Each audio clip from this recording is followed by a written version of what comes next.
All right, so the trending sports story in the last 12 hours has the television bid grievance between the Ghana Football Association and the Ghana Broadcasting Corporation, that's GBC. Now, last night, GBC released a statement on their disappointment in the GFA for giving pay TV company StarTimes the television rights for the Ghana Premier League as well as the FA Cup when they tabled a superior financial offer than StarTimes. Here is a of the statement.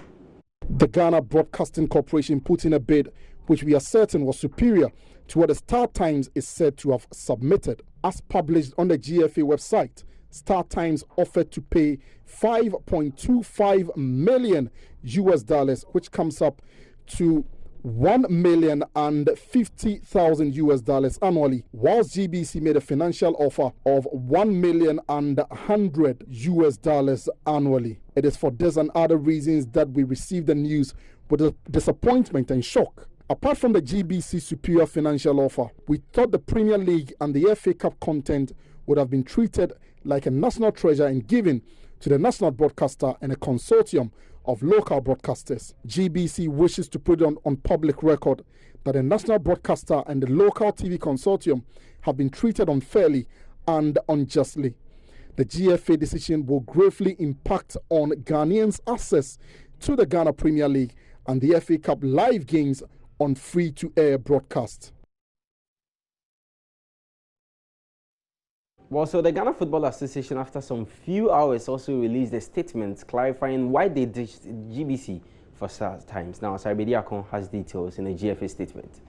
The GFA is shocked by the deliberate misinformation in the statement and wishes to respond with the facts as follows.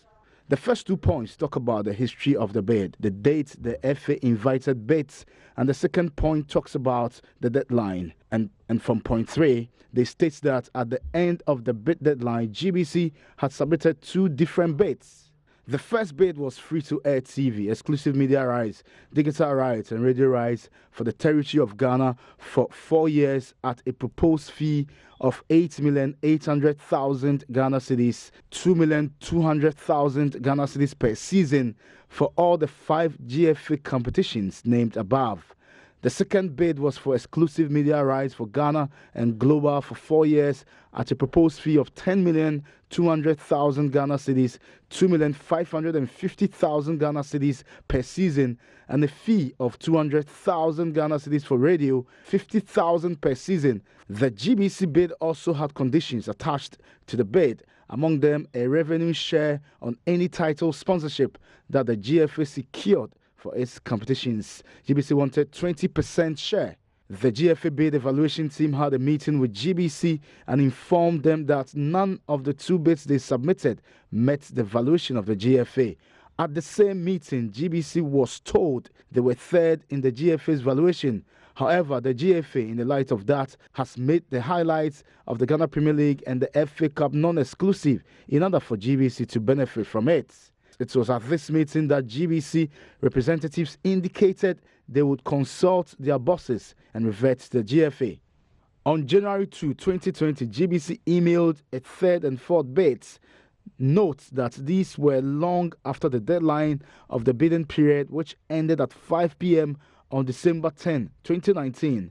The late bid were as follows. The third bid, out of time, was for exclusive FTA and digital rights for Ghana and Global for 4 years for a proposed fee of 12 million Ghana cedis, 3 million Ghana cedis per season for all 5 GFA competitions with conditions to have a share in the GFA title sponsorship, 30% for GBC. The fourth bid, out of time, was for an exclusive television and digital rights for Ghana and Global for 4 years for 25,080,000 Ghana cedis, 6,270,000 Ghana cedis per season for the Ghana Premier League and the FA Cup, with condition to have a share of title sponsorship if the GFA secured 30% for GBC.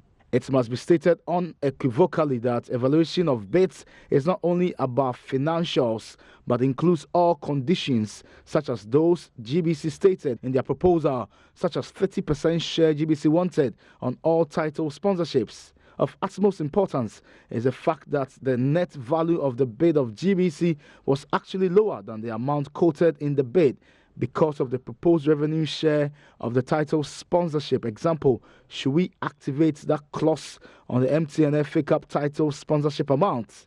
It must be stated clearly that if only financials alone were considered, the fourth bid of the GBC, which was out of time, was not the bid with the highest financial consideration.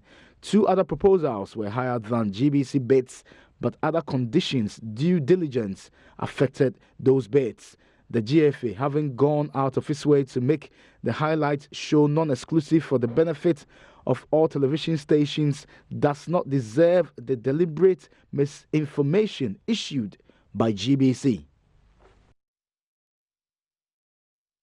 Well, a very, very long statement from the Football Association reacting to the GBC statement, which was released last night, but worth listening and giving it to you. Well, so it's all about the Ghana Premier League, and this weekend is match day 3.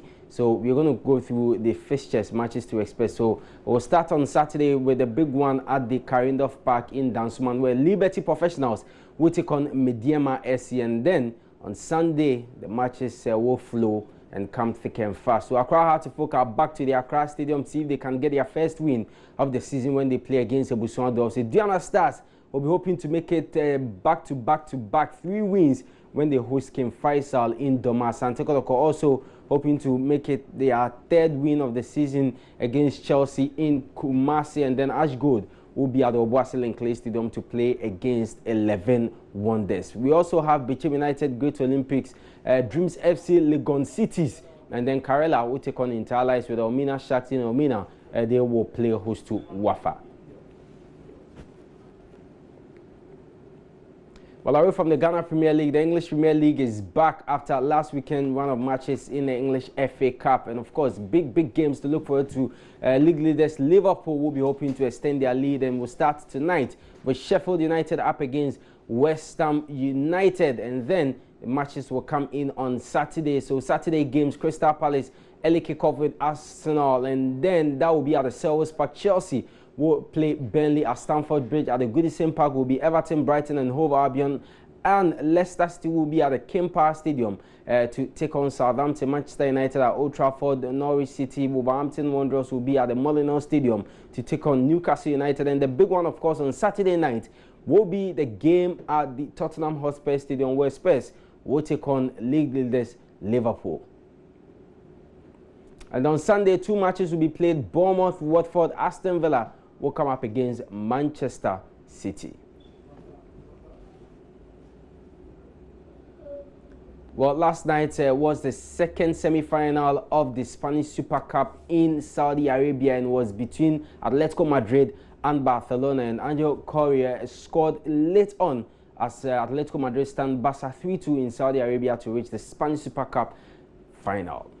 The 3-2 ended Atletico Madrid through to the finals of the Spanish Super Cup, which is being played in Saudi Arabia. So the final is on Sunday and will be against, it will be between Real Madrid and Atletico Madrid. So we have a Madrid derby in Saudi Arabia, Willan's best country, right? Yeah, Saudi Arabia. Yeah, but you always talk about Saudi Arabia. Yeah, but very expensive country. I mean, that's the whole point. Yeah. Charlie Ayeka. Lionel Messi. How old is he now? I think he's also aging like now he's 30. Is it 33? Yes, he's 33. He's rich. That's the most important thing in life.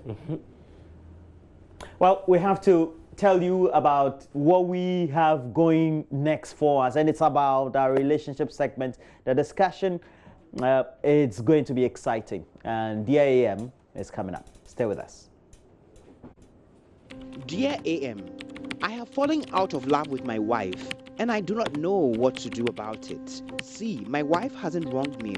We've been married for 10 years and have 3 beautiful kids, 2 boys and a girl. I do not know how this happened, but I don't feel the connection or vibe anymore. My wife is still beautiful, even after 3 kids, and still treats me like a king, but I don't feel the same way towards her, and it's not as if I've been cheating or I am cheating. This out of love feeling has been there for like 2 years now, and it has affected our sex life too. Dear AM, I do not want to lose my wife or mess up my marriage, so please help me. King in Sawem.